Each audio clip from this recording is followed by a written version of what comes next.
നമസ്കാരം. ലൂസ് ടോക്കിലേക്ക് ഒരിക്കൽ കൂടി സ്വാഗതം.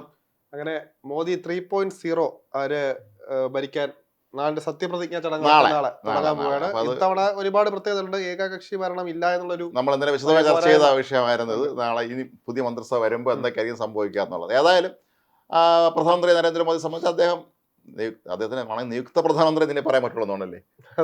രാജിവെച്ച് കഴിഞ്ഞിരിക്കുന്നു. പകരം ഏർപ്പാട് നാളെ സത്യപ്രതിജ്ഞ വരെ നിയുക്ത പ്രധാനമന്ത്രി ആയിരിക്കും. ഏതായാലും നരേന്ദ്രമോദി അദ്ദേഹം നാളെ സത്യപ്രതിജ്ഞ ചെയ്യാണ്. ഏതായാലും നാളെ നമുക്ക് ലൂസ് ടോക്ക് ഇല്ലാത്തതുകൊണ്ട് നാളെ സമയം രാത്രി വൈകിട്ടങ്ങണ്ടാണ് സമയമാണ്. അപ്പോൾ അതുകൊണ്ട് എന്തായാലും നമുക്ക് അക്കാര്യം പറയാതിരിക്കാൻ കഴിയുകയില്ല. എന്തായാലും നമുക്ക് മൂന്നാം വട്ടം അദ്ദേഹം പ്രധാനമന്ത്രി ആയിരിക്കുന്നു. പതിവിന് വ്യത്യസ്തമായ ഒരു മുന്നണി മന്ത്രിസഭയാണ്. ഒരുപാട് പ്രത്യേകതകളുണ്ട്. ഏറ്റവും എനിക്ക് ഹൈലൈറ്റ് ആയിട്ട് തോന്നിയത് അതിനകത്ത് മാലദ്വീപ് പ്രസിഡന്റ് മുയിസു. കാരണം ഇന്ത്യയെ കഴിഞ്ഞ കുറച്ച് ദിവസങ്ങളായിട്ട് താറടിച്ചുകൊണ്ടിരുന്ന ആളാണ്. അയാൾ ജയിച്ചത് തന്നെ എങ്ങനെ ഇന്ത്യ ഔട്ട് എന്ന് പറഞ്ഞ ഒരു ടീഷർട്ട് ഇട്ടുകൊണ്ടാണ് നടന്നത്. മാത്രമല്ല എനിക്ക് തോന്നുന്നു ഇതൊരു മോദിയെ സംബന്ധിച്ച് ഒരു പുത്തൻ തിരഞ്ഞെടുപ്പ്. സാർക്ക് രാജ്യങ്ങളിലെ ഭരണാധികാരികളെ നേരത്തെ വിളിച്ചിട്ടുണ്ട്. നമ്മൾ അയൽക്കാരാണല്ലോ സാർക്ക് രാജ്യങ്ങളാണ്. അപ്പൊ അതായിരിക്കാം. അല്ല, വേണമെങ്കിൽ വരാം, ഈ ക്ഷണം സ്വീകരിക്കാം, വേണ്ടാന്ന് തീരുമാനിക്കാം. കടുത്ത നിലപാടില്ല. അപ്പൊ മാത്രമല്ല മാലദ്വീപിനെ സംബന്ധിച്ച് എനിക്ക് തോന്നുന്നു ഞാൻ വരാമേന്ന് പറഞ്ഞാണ്. കാരണം ഇപ്പോഴത്തെ അവസ്ഥ വലിയ കഷ്ടമാണ്. ടൂറിസം ഒക്കെ തകർന്നടിങ്ങിയിരിക്കുന്ന അവസ്ഥ. നേരെ ഒരു വിമാനം പറത്തുള്ള പൈലറ്റ് പോലും ഇല്ല. അത് ഇന്ത്യയുടെ കനിവിലാണ് ഇത്രയും ദിവസം നിന്നത്. അപ്പം എല്ലാം കൊണ്ടും ഇനി അവരെ സംബന്ധിച്ചതാണ്. ലൂസ് ടോക്ക് നമ്മൾ മറ്റൊരു വിഷയമാണ് ചർച്ച ചെയ്തെങ്കിൽ പോലും ഇക്കാര്യം പറയാതിരിക്കാൻ കഴിയില്ല. ഇതുകൊണ്ട് പരാമർശമാണ്. ഒപ്പം ഏതായാലും അടുത്ത പ്രതിപക്ഷ നേതാവ് ആരാണ് എന്നുള്ളൊരു ചോദ്യം കൂടി വരുന്നിട്ടുണ്ട്. ഇപ്പോൾ ഏതായാലും കോൺഗ്രസ് പ്രവർത്തക സമിതി യോഗം രാഹുൽ ഗാന്ധിയെ ആവണമെന്നുള്ളൊരു പ്രമേയം പാസ്സാക്കിയിരിക്കുകയാണ്. അപ്പോൾ ഇനി പാർലമെന്ററി പാർട്ടി യോഗം കൂടെ ചേരുമ്പോൾ പിന്നെ സംശയം കാണില്ല, അദ്ദേഹം പ്രതിപക്ഷ നേതാവാകും. എന്തായാലും അത് കൊള്ളാം, ശക്തനായിട്ട് വരുന്നുണ്ട്. ഒരു കാര്യം കൂടെ ഉണ്ട്. നമ്മുടെ ഈ വയനാട് റായ്ബറേലി ഉള്ളതിൽ വയനാട് വിടുമോ ഇല്ലയോ എന്നുള്ളതാണ് എൻ്റെ ചോദ്യം. വയനാട് വിടാൻ തന്നെയാണ് സാധ്യത എന്ന് പറയപ്പെടുന്നുണ്ട്. പകരം പ്രിയങ്ക ഗാന്ധി മത്സരിക്കില്ല എന്നുമൊക്കെ പറയുന്നുണ്ട്. ഏതായാലും നമുക്കറിയില്ല. കോൺഗ്രസ് രാഷ്ട്രീയമാണ്, ഒന്നും പ്രവചിക്കാൻ കഴിയാത്ത ഒന്നാണ്. അർദ്ധരാത്രിയായിരിക്കും അടുത്ത തീരുമാനം വരുന്നത്.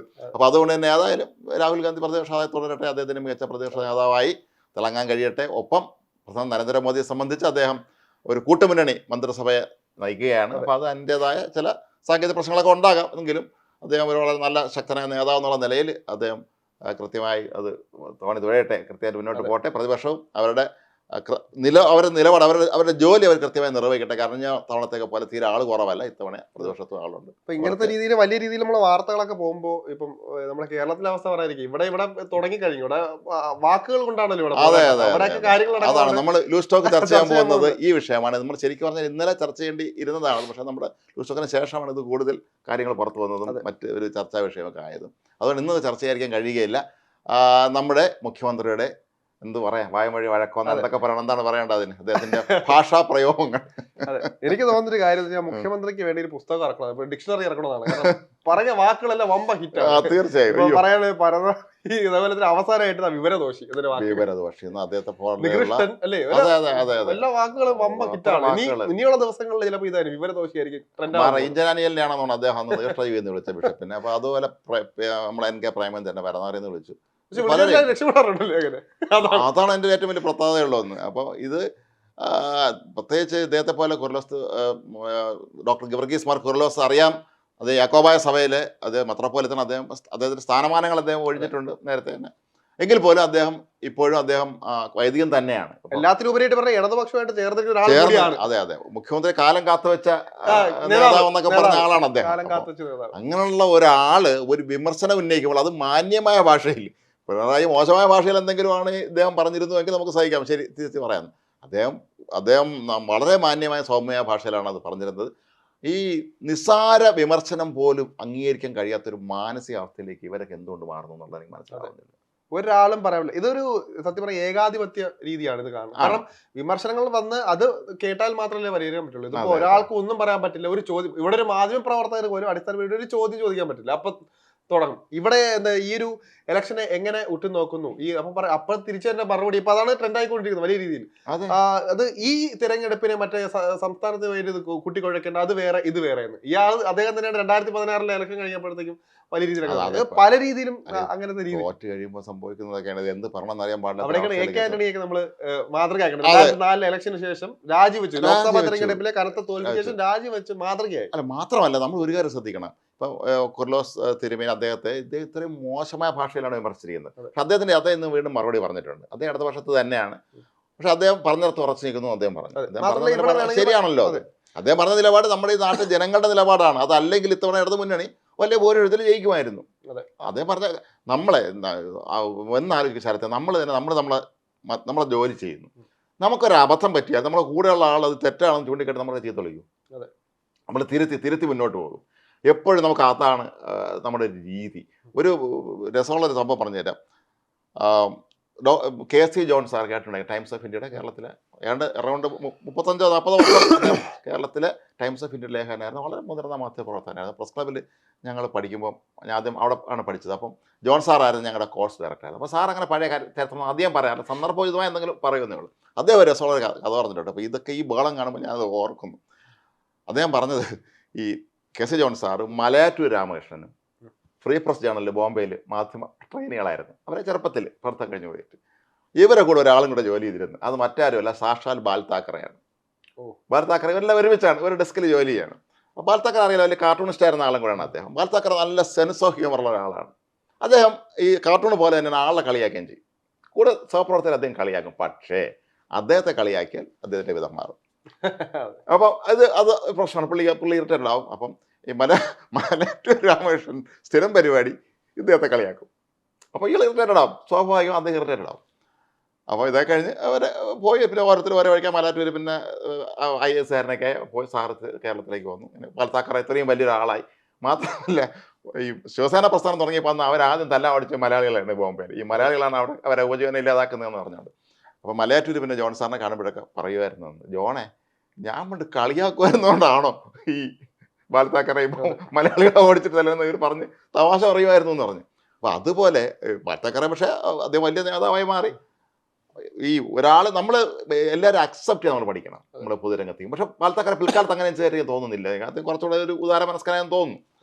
എന്താണെങ്കിലും ഇത് ഒരു പാഠമാണ്. ഇന്നലെ CPI സംസ്ഥാന സെക്രട്ടേറിയറ്റ് യോഗം ചേർന്നിരുന്നു തോന്നുന്നു. ഇന്നലെ ചേർന്നിരുന്നു. ഈ സെക്രട്ടേറിയറ്റ് യോഗത്തിൽ ആരെങ്കിലും ഒരാൾ എണീറ്റ് നിന്നുകൊണ്ട് ഈ അദ്ദേഹത്തിൻ്റെ ഡോക്ടർ കുർലോസ് പറഞ്ഞതുപോലെ ആരെങ്കിലും പറഞ്ഞാണോ? പറയാനുള്ള ആംബേറുള്ള നേതാവ് CPI ഉണ്ടായിരിക്കും.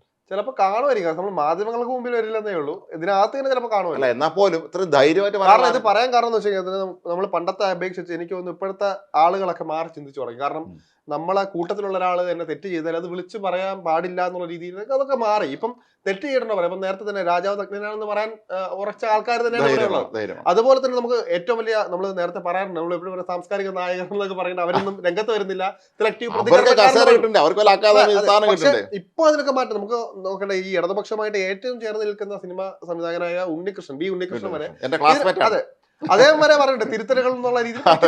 അതാണ് അങ്ങനെയാണ്. ഇനി ഇതിന്റെ വരും കാലം ഇതിൽ നിന്നും കടുപ്പമേറിയായിരിക്കും. നമ്മൾ ഒരു പദവിയിലെ എവിടെയൊക്കെ ഇരിക്കുമ്പോഴേ എല്ലാവരും കൂടെ നമ്മളെ പുകഴ്ത്തുകയല്ല വേണ്ടത്. നമ്മൾ വിമർശിക്കുന്നവനാണ് നമ്മൾ ആദ്യം അംഗീകരിക്കേണ്ടത്. ഈ നമ്മൾ ഈ നല്ലത് ചെയ്യുമ്പോൾ പുകഴ്ത്തുന്നത് പോലെ തന്നെ തെറ്റ് ചെയ്യുമ്പോൾ ഒരു പുരോഹിതനെ സംബന്ധിച്ച് പുരോഗമനം പറയുന്ന ആൾ തന്നെയാണ് പുരോഹിതൻ. അപ്പൊ അദ്ദേഹം ആ വാക്കുകൾക്ക് എന്തായാലും അത്രയും പ്രസക്തിയുണ്ട്. എന്തുകൊണ്ട് പറയാൻ പാടില്ല? പറഞ്ഞതാണെങ്കിൽ അത് കേക്ക് അക്സെപ്റ്റ് ചെയ്യും. ഇതിപ്പോ ഒരു വേറെ കാര്യം ചോദിക്കട്ടെ, ഇതിപ്പോ ഇലക്ഷൻ മുമ്പാണെങ്കിൽ ഈ ഒരു മറുപടി പറയും എല്ലാവരും കൂടെ എടുത്തിട്ട് നെഗറ്റീവ് ആവില്ലേ? അവിടെ കാൽക്കൽ വീഴുന്ന ആൾക്കാർ ഇപ്പൊ കിടന്ന് ധൈര്യത്തോടെ മുഖ്യമന്ത്രി എന്ത് പറയാനും നമുക്ക് ഇപ്പോഴും തന്നെ അറിയാം. അത് അദ്ദേഹത്തിന്റെ അഭിപ്രായമാണ് എന്ന് പറഞ്ഞ് അവസാനം. ഇപ്പൊ നോക്കുമ്പോ സ്വാഭാവികമായിട്ട് അടുത്ത ഇലക്ഷൻ ഒന്നും വരാനില്ല. ഇനി സ്വാഭാവികമായിട്ട് ആൾക്കാരൊക്കെ ഇനി അധികം പറഞ്ഞിട്ടൊന്നും കാര്യമില്ല. അങ്ങനെ ആ രീതിയിൽ നിൽക്കുന്നുണ്ടാണ് ഈ സമീപനം എടുത്തത്. മുഖ്യമന്ത്രി പറഞ്ഞൊരു ചെറിയൊരു പെശകുണ്ട്. അദ്ദേഹം പറഞ്ഞത് മുൻ വൈദികൻ എന്നാണ്. അദ്ദേഹം മുൻ വൈദികനല്ല, അത് ഇപ്പോഴും വൈദികൻ തന്നെയാണ്. അദ്ദേഹം ഈ മെത്രോപോലിത്ത ആയിരുന്ന അദ്ദേഹത്തിന്റെ സ്ഥാനങ്ങളിൽ നിന്ന് ഒഴിവായെന്ന് മാത്രമല്ല, അദ്ദേഹം വേറെ ഒരുപാട് സാമൂഹ്യ സേവന രംഗത്ത് ഇപ്പോഴും സജീവമാണ്. അദ്ദേഹം മുൻ വൈദികനല്ല, വൈദികൻ തന്നെയാണ്. ഒരാൾ ഒരിക്കൽ ഒരു വൈദികനായി കഴിഞ്ഞാൽ പിന്നെ വൈദികൻ തന്നെയാണ്. അല്ലെങ്കിൽ മൊത്തം അവിടെ നിന്ന് പുറത്താക്കണം. അത് അങ്ങനെയൊന്നുമില്ല. അദ്ദേഹം ഇപ്പോഴും സഭയിലെ സജീവ സാന്നിധ്യം തന്നെയാണ്. മാത്രമല്ല യാക്കോബായ സഭയെക്കുറിച്ച് പറയുമ്പോൾ അവർ കൂടുതൽ ഇപ്പോൾ ഇടതുപക്ഷത്തോട് ചേർന്ന് പോകുന്ന ഒരു സഭയൊക്കെയാണ് സാധാരണഗതിയിൽ.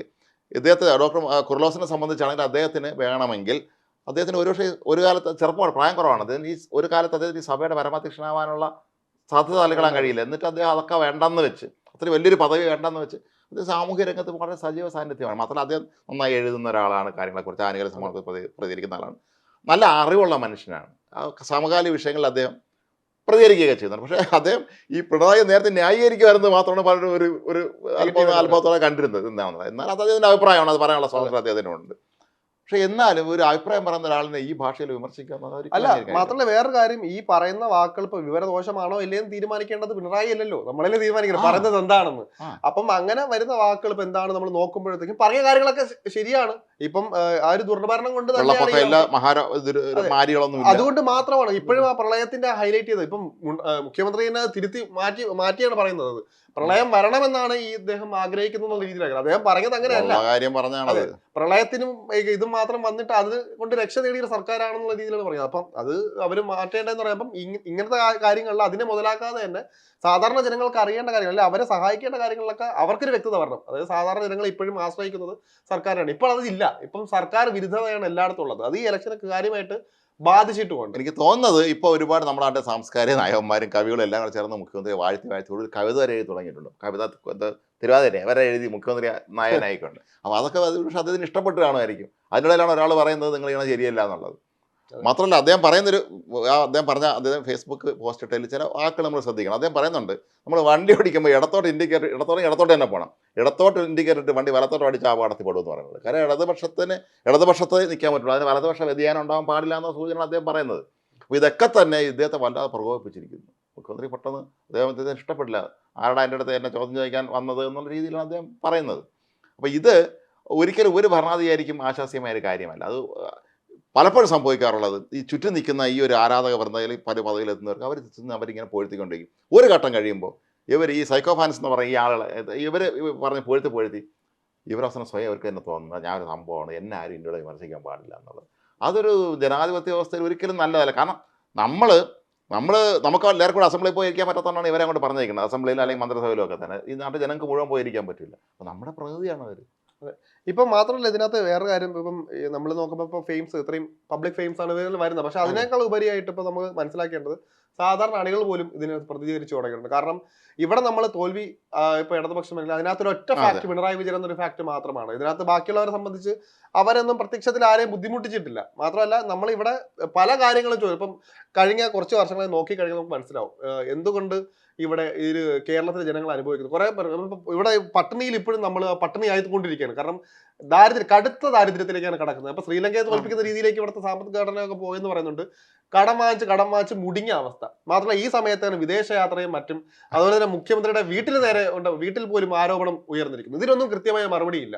ഇതിനിടയിലാണ് നവകേരള യാത്രയും മറ്റേ AI ക്യാമറയും ഉള്ള ആഡംബരങ്ങളൊക്കെ വരുത്തി ഇങ്ങനെ രീതിയിൽ വിമർശനം ഏറ്റുകൊണ്ടിരിക്കുന്നത്. അതുകൊണ്ട് തന്നെ നമ്മൾ ഇതിനൊന്നും കൃത്യമായ ഉത്തരം കിട്ടിയില്ലെങ്കിൽ ആൾക്കാർ അതിന് പ്രതികരിക്കില്ല. ഇപ്പൊ അദ്ദേഹം ബിഷപ്പ് പറഞ്ഞത് തന്നെ അതിൽ ചില കാര്യങ്ങൾ നമ്മൾ ശ്രദ്ധിക്കുമ്പോൾ CPM പരമ്പരാഗതമായ വോട്ട് ചെയ്തുകൊണ്ടിരുന്ന മേഖലകൾ മാറി. കണ്ണൂർ കെ സുധാകരന്റെ ലീഡ് ഉണ്ടല്ലേ, മുഖ്യമന്ത്രിയുടെ ധർമ്മടത്ത് പോലും എല്ലായിടത്തും മാറി. തളിപ്പറമ്പ് ഗോവിന്ദൻ മാഷിന്റെ സ്ഥലം എല്ലായിടത്തും മാറിയില്ലേ. അപ്പൊ ആ ഒരു യാഥാർത്ഥ്യം അവരെന്താണ് മനസ്സിലാക്കുന്നില്ല. കൽക്കയിലെ മണ്ണ് ഒലിച്ചു പോകുന്നു എന്നുള്ള സത്യം അവർ മനസ്സിലാക്കുന്നില്ല എന്ന് മാത്രമല്ല, അത് ആരെങ്കിലും പറയാൻ പോകുന്നത് തന്നെ നമ്മുടെ ചില ആളൊക്കെ സ്വഭാവമുണ്ട്. ചില ആൾ മൊത്തം ഹോളാരും കാണിക്കുന്നത്. ആരെങ്കിലും കയറി ഒന്ന് ഉപദേശിച്ച് അങ്ങനെ അല്ല ഇങ്ങനെ ചെയ്യണമെന്ന് പറഞ്ഞാൽ നീ ആരുടെ എൻ്റെ ഉദാഹരണം പറയാം. ഇന്നൊരു സംഭവം ഉണ്ടായിട്ടുണ്ട്, കണ്ടാണ്. ഈ വിമാനത്തിൽ ഇന്നലെ രാത്രിയോ എയർ ഇന്ത്യ വിമാനമാണെന്ന് തോന്നുന്നു വിമാനം ലാൻഡ് ചെയ്യാൻ പോയാണ്. നല്ല മഴയാണ്. കൊച്ചിയിലെ കണ്ടാണ് നമ്മൾ കൊടുത്ത വാർത്തയാണെന്നത്, എല്ലാവരും കൊടുത്തു. ഈ ഒരു അടുത്തിരിക്കുന്ന യാത്രക്കാരൻ സീറ്റ് ബെൽറ്റ് ഇടുന്നില്ല, അയാൾ കൂളായിട്ടിരിക്കുകയാണ്. വിമാനം ലാൻഡ് ചെയ്യാൻ പോവുകയാണ്. അപ്പോൾ ഈ ഒരു മനുഷ്യൻ പറഞ്ഞു നമ്മളൊന്ന് സീറ്റ് ബെൽറ്റ് ഇടണമെന്ന് പറഞ്ഞു. വിമാനം ലാൻഡ് ചെയ്യാൻ പോകണം. അയാൾ മൈൻഡ് ചെയ്തില്ല. ഇയാൾ വീണ്ടും എന്നൂടെ പറഞ്ഞപ്പോൾ അയാളെ മൂക്കിനിടിച്ചു. ആ മനുഷ്യനെ മൂക്കിനിടിച്ചു. പിന്നെ അവസാനം ഈ മനുഷ്യന് ഇടി കൊണ്ട ആളുടെ പരാതിയില്ലാന്ന് പറഞ്ഞിട്ട് അയാളെ വെറുതെ വിട്ടുമെന്ന് തോന്നുന്നു. എന്തായാലും ആലോചിച്ച് നോക്കണം, ഇയാൾക്കൊന്നും നേടാനല്ല. വിമാനം ലാൻഡ് ചെയ്യുമ്പോൾ സീറ്റ് ബെൽറ്റ് ഇടുക എന്ന് പറഞ്ഞത് സാധാരണ കാര്യമാണ്. എന്തെങ്കിലും കുഴപ്പം പറ്റുമ്പോൾ ഇയാൾ തലവത്തന്നെ നിന്ന് വീഴും, അല്ലെങ്കിൽ ഇയാൾക്ക് എന്തെങ്കിലും കുഴപ്പം പറ്റും. അത് ഒരു നല്ല വാക്ക് പറയാൻ ഒരു മനുഷ്യനെ മൂക്കിനിട്ട് ഇടിച്ചു കൊടുക്കുക എന്ന് പറഞ്ഞതാണ്. ഇത് ബിഷപ്പിന്റെ ഫലത്തിൽ മൂക്കിന് ഇതിന്റെ വേറെ സംഗതിയാണ് ഇവിടെ സംഭവിച്ചിട്ടുള്ളത്. അതെ, ഇപ്പൊ ഇങ്ങനെ ഈ രീതിയിൽ പോയിക്കഴിഞ്ഞാൽ ഇനി വിമർശനം കേൾക്കാൻ പാടില്ല, നേരത്തെ പുകഴ്ത്തലുകൾ മാത്രമേ പാടുള്ളൂ എന്നുള്ള രീതിയിലേക്ക് കാര്യങ്ങൾ ഇനി ആരും വിമർശിക്കില്ല. അതെ, അതാണ് കാര്യം. ഇപ്പൊ നടന്നുകൊണ്ടിരിക്കുന്നത് അതുകൊണ്ടാണല്ലോ. അതുകൊണ്ട് തിരുത്താൻ പറ്റാത്ത രീതിയിൽ പൊക്കോണ്ടിരിക്കുന്നതുകൊണ്ടാണ് അവർക്ക് ഇപ്പം ഓരോ തെരഞ്ഞെടുപ്പ് കഴിയുമ്പോഴും കൂപ്പ് കുത്തുന്ന ആ ഒരവസ്ഥയിലേക്കാണ്. കാരണം ഇതൊക്കെ പരിഹരിക്കേണ്ടത്. കാരണം ഇവർ പല രീതിയിലും എനിക്ക് തോന്നുന്നു ഈ മാധ്യമങ്ങൾ കൂടെ വരാതെ തന്നെ അവർ പല രീതിയിലും അവർ പറഞ്ഞു കാണും. ഇതൊന്നും ഏഷ്യനില്ല എന്നുള്ളതുകൊണ്ടായിരിക്കും ചിലപ്പോൾ മാധ്യമങ്ങൾക്ക് മുന്നിൽ തന്നെ വന്ന് പറയേണ്ട ഗതികേട് ഇവർക്ക് ഉണ്ടാവുന്നത്. ഞാൻ പറയില്ല, എനിക്ക് അറിയാവുന്ന ആൾക്കാർ പോലും ഇപ്പൊ ഈ ഇടതുപക്ഷ സഹയാത്രികൾ പോലും ഇപ്പോൾ ഈ ഒരു ഇലക്ഷൻ കഴിയുമ്പോഴത്തേക്ക് ട്രെൻഡ് മാറുന്ന അവസ്ഥയാണ്. അവരൊക്കെ അണികൾ വിട്ടുപോകാനുള്ള താല്പര്യമുണ്ട്. അവർ തന്നെ വിമർശനങ്ങൾ വാട്സ്ആപ്പ് ഗ്രൂപ്പുകളിലെല്ലാം തന്നെ വിമർശനം ഉന്നയിക്കുന്നുണ്ട്. ഈ ഒരു ഘട്ടത്തിൽ പോയി കഴിഞ്ഞാൽ നമ്മൾ നേരത്തെ പറഞ്ഞ പോലെ തന്നെ ഈ കണ്ണൂരിലൊക്കെ വന്ന വോട്ടുകളൊക്കെ തന്നെ ഇന്ന് 1 ആണെങ്കിൽ അത് നാളെ 4 ആയിട്ട് ഒരു കുടുംബത്തിൽ എല്ലാവരും തന്നെ മാറി ചിന്തിക്കും. മൊത്തത്തിൽ തന്നെ ഈ നാമാവശേഷമാകാൻ പോവുകയാണ് ഈ പാർട്ടി സത്യം പറയാൻ. കാര്യം ബംഗാളിലും ത്രിപുരയിലും എന്താണോ സംഭവിച്ചത് അതാണ് നടക്കാൻ പോകുന്നത്. ഇവിടെ പിന്നെ ഇപ്പുറത്തെ പ്രതിപക്ഷം ദുർബലമായിരുന്നുകൊണ്ട് മാത്രമാണ് ഇവർ ഇത്ര പിടിച്ചത്. എന്നിട്ടും മനസ്സിലാക്കേണ്ട കാര്യം, കാരണം ഇത്രയേറെ കാരണം പ്രതിപക്ഷം ഇത്ര ദുർബലമായിട്ടും അവർക്ക് എന്നിട്ടും ഒരു 2-3 സീറ്റൊക്കെ കിട്ടുമെന്ന് പ്രതീക്ഷിച്ചിട്ടും ഇത്രയും വലിയ പരാജയം. ഇനി ഇതിൽ കൂടെ നമ്മൾ പ്രതിപക്ഷത്തിന്റെ കാര്യം ഒന്ന് ആലോചിച്ച് നോക്ക്. 18 സീറ്റ് കിട്ടിയിട്ട് അവിടെ ഇന്നലെ തൃശ്ശൂർ DC ഓഫീസിൽ അടി നമ്മൾ കണ്ടല്ലോ. അതെ അതെ, ചില സിനിമകളിലെ അവസാനത്തെ കൂട്ട പോലിച്ചൊരു അടി ഇന്നലെ അതിൻ്റെ ഒരു അവസ്ഥയിൽ എത്ര ഭീകര തല്ലുന്നു അങ്ങോട്ടും ഇങ്ങോട്ടും. അപ്പോൾ ഇതാണ് അവരുടെ അവസ്ഥ. അപ്പോൾ ഇത്തരത്തിൽ ഈ ഇവിടെ ഭരണകക്ഷിയിൽ എല്ലാം കൂടെ പൊഴുത്തി ഇത് നല്ലതാണെന്ന് പറയുക, ഇപ്പുറത്ത് പ്രതിപക്ഷം റോട്ടിൽ കിടന്ന് അടിപൊളിയും ചെയ്യുന്ന ഒരു സന്ദർഭത്തിൽ വേറെ അവർക്ക് ഓപ്ഷൻ ഇല്ല. BJP ഒരു സീറ്റ് കിട്ടി എന്ന് വെച്ചാൽ അവർക്ക് ഭാവിയിൽ വളർന്നു വരാനുള്ള സമയം ഉണ്ട്. അല്ല, ഞാൻ നേരത്തെ പറഞ്ഞിട്ടുള്ള പോലെ തന്നെ ഈ ഒരു സീറ്റ് കിട്ടിയതല്ല, അപ്പുറം അവരുടെ വോട്ട് ഷെയർ കൂടിയതും അതുപോലെ തന്നെ അവർക്കിപ്പം ഉണ്ടായതൊരു മാറ്റം നമ്മൾ നോക്കുക. 2014 അല്ലെങ്കിൽ 2014 നിന്ന് ഇങ്ങോട്ടേക്ക് നോക്കുമ്പോൾ അവർ അത്ഭുതപരമായ ഒരു വളർച്ചയാണ് ഉണ്ടായിട്ടുള്ളത്. അപ്പൊ ഇതൊക്കെ തന്നെ ഇനി 2029 വരുമ്പോൾ ഈ ഒരു ട്രെൻഡ് ആയിരിക്കില്ല, ഇതിലും അപ്പുറമായിരിക്കും വരാൻ പോകുന്നത്. ഈ ഒരു സീറ്റ് വെച്ചിട്ടായിരിക്കും അവർ ഇനി കളിക്കാൻ പോകുന്നത്. സുരേഷ് ഗോപി വരുന്നത് വരെ നമുക്ക് അറിയില്ല എങ്ങനെയായിരിക്കും ഭരണമെന്ന്. പക്ഷെ അദ്ദേഹം നല്ല രീതിയിൽ പെർഫോം ചെയ്ത് കഴിഞ്ഞാൽ അദ്ദേഹം ഇനി അടുത്ത എല്ലാ വർഷങ്ങളും ഇനി അദ്ദേഹം തന്നെ ആയിരിക്കും വരാൻ പോകുന്ന MP. അത് വെച്ച് ഇനി ബാക്കിയുള്ള BJP-കാരും കയറും. മാത്രമല്ല കേരളത്തിലെ നിയമസഭാ തെരഞ്ഞെടുപ്പ്, തദ്ദേശ ഭരണ തെരഞ്ഞെടുപ്പൊക്കെ വരുമ്പോൾ BJP അവരെ സ്ഥിരം ശൈലി ഉപേക്ഷിച്ച് നേരെ ഞങ്ങൾ ജയിക്കണം എന്നുള്ള രീതിയിൽ അങ്ങോട്ട് ഇറങ്ങിയാൽ അവർക്ക് ജയിക്കാനൊക്കെ പറ്റും. പക്ഷേ ഞങ്ങൾക്ക് ജയിക്കേണ്ട, ഞങ്ങൾക്ക് സീറ്റ് കിട്ടിയാൽ മതി എന്നുള്ള പറഞ്ഞ അതിൻ്റെ പേര് പറഞ്ഞ് പിരിക്കാന്നുള്ള രീതിയിൽ നടക്കണം ഒരുപാട് നേതാക്കന്മാർ വോട്ട് അവിടെ കാണുമായിരിക്കും. അതുകൊണ്ടായിരിക്കും ജയിക്കുന്നത്. ആളുകൾക്ക് അവർ തോക്കാൻ വേണ്ടി നിൽക്കില്ല, പൈസ മേടിക്കാൻ വേണ്ടി നിൽക്കില്ല, അതിൻ്റെ ജയിക്കേണ്ട അവർ വോട്ട് ചെയ്യേണ്ടതെന്ന് വിചാരിക്കും. പക്ഷേ ആ ട്രെൻഡ് മാറി സുരേഷ് ഗോപി വെച്ചിരിക്കുന്നു. തിരുവനന്തപുരത്ത് രാജീവ് ചന്ദ്രശേഖർ വലിയ ലീഡ് നേടിക്കഴിഞ്ഞിരിക്കുന്നു.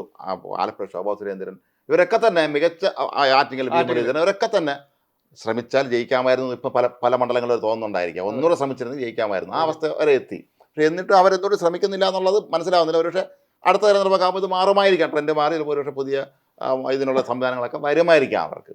പക്ഷേ CPM-നുള്ളിൽ പോലും അതിന് ഉൾപാർട്ടി വിമർശനം പോലും സംഭവിക്കുന്നില്ലെന്നാണ് നമ്മൾ ആലോചിക്കുന്നത്. ആരും വിമർശിക്കുന്നില്ല. ഇത് നേരത്തെ പറയുന്നത്, ഇത് ഇപ്പോ ഈ CPM എന്നൊരു പാർട്ടി എന്ന് പറയുമ്പോൾ പിണറായിയുടെ ഒരു കുടുംബത്തിലേക്ക് മാത്രമായി ഒതുങ്ങി പോയിട്ടുണ്ട്. ആർക്കാണ് ഇവിടെ റോൾ ഉള്ളത്? നമ്മൾ അത് നോക്കുക. ഇവിടെ പ്രത്യക്ഷത്തിൽ നോക്കുമ്പോൾ ആർക്കാണ് ഇവിടെ ഒരു പവർ ആയിട്ടുള്ളത്? അദ്ദേഹം പറയുന്നത് മാത്രമേ നടപ്പാക്കാൻ പാടുള്ളൂ, വേറെ ആരും പറയാൻ പാടില്ല, വേറെ ആരും ഒന്നും ഉപദേശിക്കാൻ പോലും പാടില്ല എന്ന രീതിയിലേക്ക് വരുന്നു. ഇപ്പൊ നേതാക്കൾ പോലും അവിടെ അദ്ദേഹത്തെ തിരുത്തി പറയാൻ ഒരാളെങ്കിലും, ആർജവമുള്ള ഒരാളെങ്കിലും ഉണ്ടോ? തെറ്റാണെന്ന് പറയാൻ ആർജവമുള്ള ഒരാളെങ്കിലും ഉണ്ടോ? ഇല്ല. മാത്രമല്ല ഈ മുഖ്യമന്ത്രിയെ ന്യായീകരിക്കാൻ ആരും വന്നില്ല. അതിന്റെ മരവ മാത്രമേ ഉള്ളൂ, മുഹമ്മദ് റിയാസ് മാത്രമാണ് എന്നത് ന്യായീകരിച്ചിട്ടുള്ളത്. ഇടതുപക്ഷം ഇവരൊക്കൊപ്പമാണ്, അങ്ങനെ അഭിപ്രായ സ്വാതന്ത്ര്യം ഉണ്ടെന്നൊക്കെ പറയുന്നു.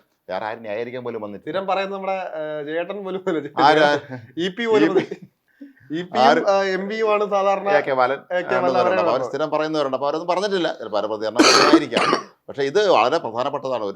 ഒരു വലിയ സഭയുടെ ഒരു വൈദികനെയാണ്. വൈദിക ഒരു വലിയ പദവിയിലിരിക്കുന്ന ഒരാളിനെയാണ് ശരിക്കും പറഞ്ഞാൽ ഇത്തരത്തിലുള്ള വിമർശനം. അല്ല, ഇതിനകത്ത് തന്നെ വേറെ കോമഡി പറയുമ്പോൾ ഇത് തന്നെ ഇനി ഒരു അടുത്ത ഇലക്ഷനൊക്കെ വരാൻ പോകുന്നത്, അടുത്ത ഇനി നിയമസഭാ തെരഞ്ഞെടുപ്പൊക്കെ വരാൻ പോകുന്നത്. അപ്പൊ തന്നെ വീണ്ടും ഈ പറഞ്ഞ ആള് തന്നെ ചിലപ്പോൾ കാൽക്കൽ വീഴേണ്ട അവസ്ഥയ്ക്ക് വരും. അതെപ്പോഴും അങ്ങനെയാണല്ലോ. പിന്നെ അവിടെ തന്നെ ഇവർ തന്നെ പോകും.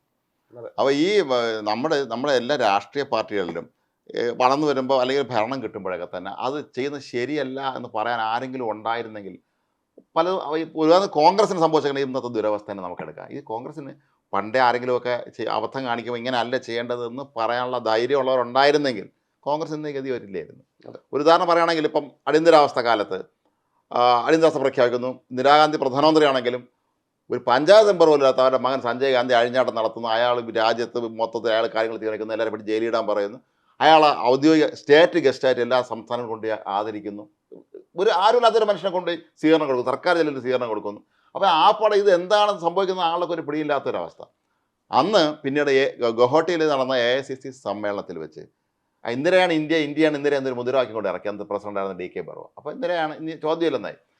ഗുവാഹട്ടി സമ്മേളനത്തിൽ വെച്ച് അന്ന് കേരളത്തിലെ ഇവിടുത്തെ KPC പ്രസിഡന്റായിരുന്ന AK ആന്റണിയാണ് ധൈര്യമായിട്ട് അവിടെ പറഞ്ഞത് അടിയന്തരാവസ്ഥ പിൻവലിക്കണമെന്ന്.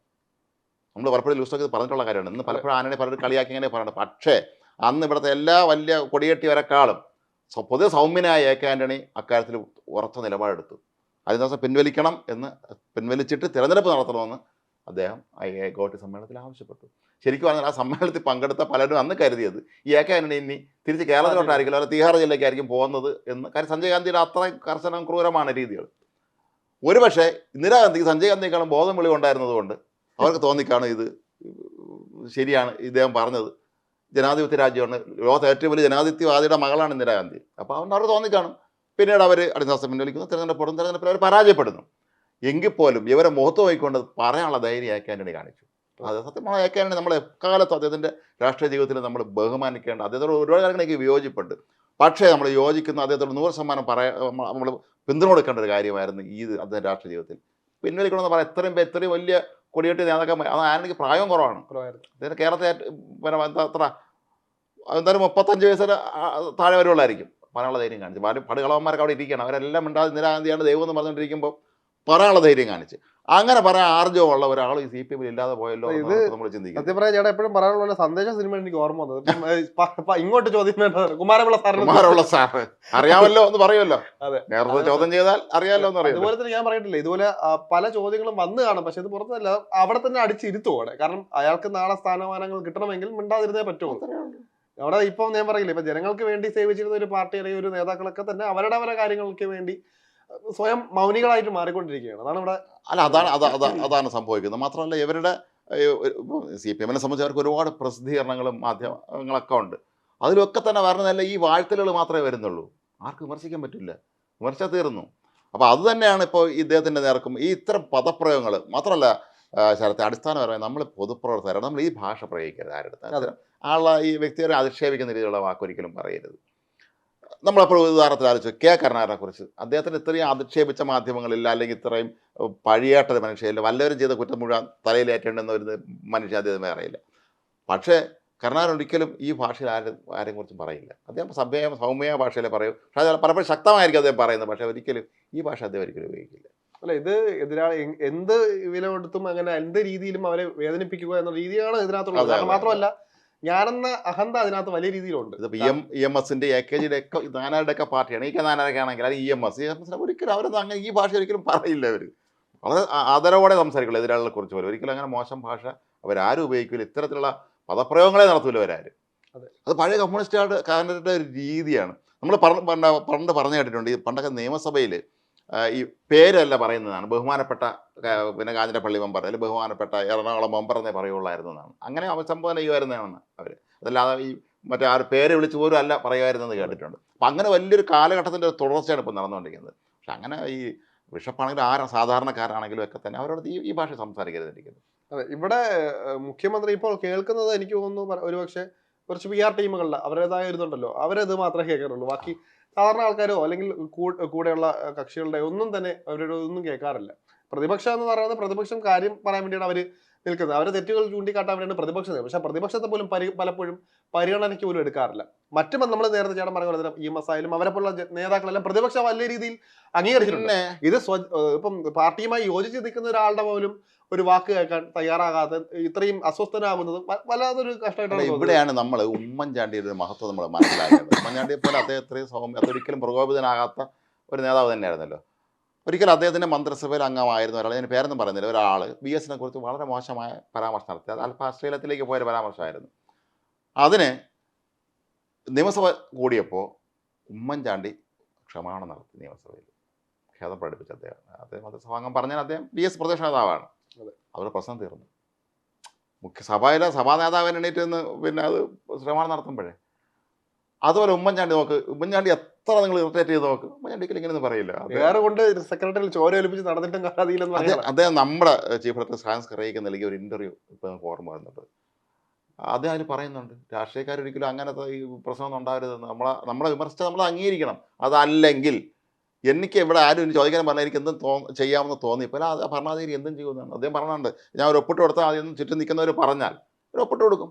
പിന്നെ സംഭവിക്കുന്ന മുഴുവൻ കുഴപ്പമായിരിക്കും. ഒരിക്കലും പൊതുപ്രവർത്തകങ്ങൾ ദുരഭിമാനോ ഈഗോയോ ഇതൊന്നും പാടില്ല എന്ന് ഉമ്മൻചാണ്ടി പറയുന്നുണ്ട്. കാരണം നമുക്ക് തന്നെ അറിയാമല്ലോ ഉമ്മൻചാണ്ടി എന്തുമാത്രം പ്രകോപിപ്പിക്കുന്നത് കണ്ടിട്ടുണ്ട് നമ്മൾ. അദ്ദേഹം പ്രകോപിതനാകില്ല.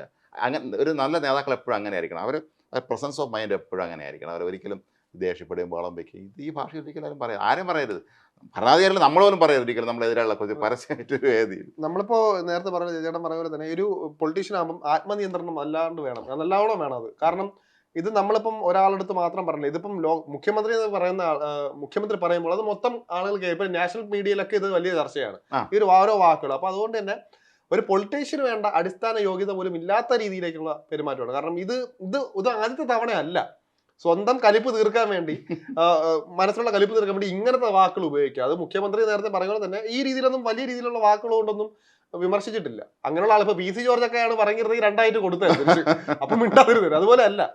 അപ്പം തിരിച്ചു പറയാൻ കിട്ടില്ല എന്നുള്ളതുകൊണ്ടായിരിക്കും ആ രീതിയിൽ വരും. പക്ഷെ അങ്ങനെ നമ്മളിപ്പം നമ്മുടെ ഒരു ആത്മനിയന്ത്രണം വിട്ട് നമ്മുടെ ദേഷ്യം തീർക്കാൻ വേണ്ടി അല്ല പറയേണ്ടത്. അല്ലെങ്കിൽ അയാൾ യോഗ്യനല്ല എന്നാണ് അതിന്റെ ഉദാഹരണം. അതെ. പൊളിറ്റീഷ്യൻ അല്ല എന്നൊരു ഉദാഹരണം കൂടെയുണ്ട്. അപ്പോൾ എന്തായാലും ഇത് ഈ നമ്മുടെ രാഷ്ട്രീയത്തിന് ഒട്ടും ചേർന്ന ഒരു കാര്യമല്ല ഇവിടെ ഇപ്പോൾ സംഭവിച്ചുകൊണ്ടിരിക്കുന്നത് എന്നുള്ളത് നമുക്കറിയാം. ഇത്തരത്തിൽ സ്വന്തമായ നിലപാടുള്ള ആളുകൾ പറയുമ്പം അത് കേൾക്കുക എന്നുള്ള വളരെ പ്രധാനപ്പെട്ട, അത് ബിഷപ്പല്ല, അത് ഏത് സാധാരണക്കാരനാണെങ്കിൽ പോലും ഒരു അഭിപ്രായം ജനാധിപത്യം എന്ന് പറയുന്നത് തന്നെ അഭിപ്രായ പ്രകടനത്തിനുള്ള സ്ഥലമാണ്. നമ്മൾ വോട്ട് ചെയ്യുന്നത് നമ്മുടെ അഭിപ്രായത്തിൻ്റെ ഭാഗമായിട്ട് ഇന്ന ആൾ വോട്ട് ചെയ്യുന്നത് പോലും. അപ്പോൾ അതുകൊണ്ട് അതിനെ ഒരിക്കലും ഇത്തരത്തിലുള്ള ഒരു രീതിയിലേക്ക് എടുക്കരുത്. എപ്പോഴും ജനാധിപത്യ ബോധം എന്ന് പറഞ്ഞ സാധനം ഇവിടെ തന്നെ ഉണ്ട്. ആളുകൾക്ക് ഈ ആളുകൾ മണ്ടന്മാരാണെന്ന് ഒരിക്കലും നമ്മൾ ജനം കരുതരുത്. പല രാഷ്ട്രീയ നേതാക്കന്മാർ അങ്ങനെ കരുതിയിട്ടുണ്ട്, ഇവന്മാരെല്ലാം വിഡ്ഢികളാണെന്നുള്ളത്. പക്ഷേ അങ്ങനെയൊന്നുമല്ല. ഇന്ത്യയിലെ ജനങ്ങളെന്ന് പറയുന്നത് അത് വിദ്യാഭ്യാസം ഉള്ളവരാണെങ്കിൽ ഇല്ലാത്തവരാണെങ്കിൽ തന്നെ അവരങ്ങേറ്റം ജനാധിപത്യ ബോധം രാഷ്ട്രീയ ബോധം ഉള്ളവരെ തന്നെയാണ്. തെരഞ്ഞെടുപ്പുകളിലൊക്കെ തന്നെ അവരത് കൃത്യമായി പ്രകടിപ്പിക്കാറും ഉള്ളതാണ്. അപ്പോൾ അതുകൊണ്ട് തന്നെ ഇത്തരത്തിലുള്ള പ്രവണതകൾ ഒരു കാരണവശാലും നമുക്ക് അംഗീകരിക്കാൻ കഴിയില്ല. അത് ജനാധിപത്യത്തിന് ചേർന്നതുമല്ല.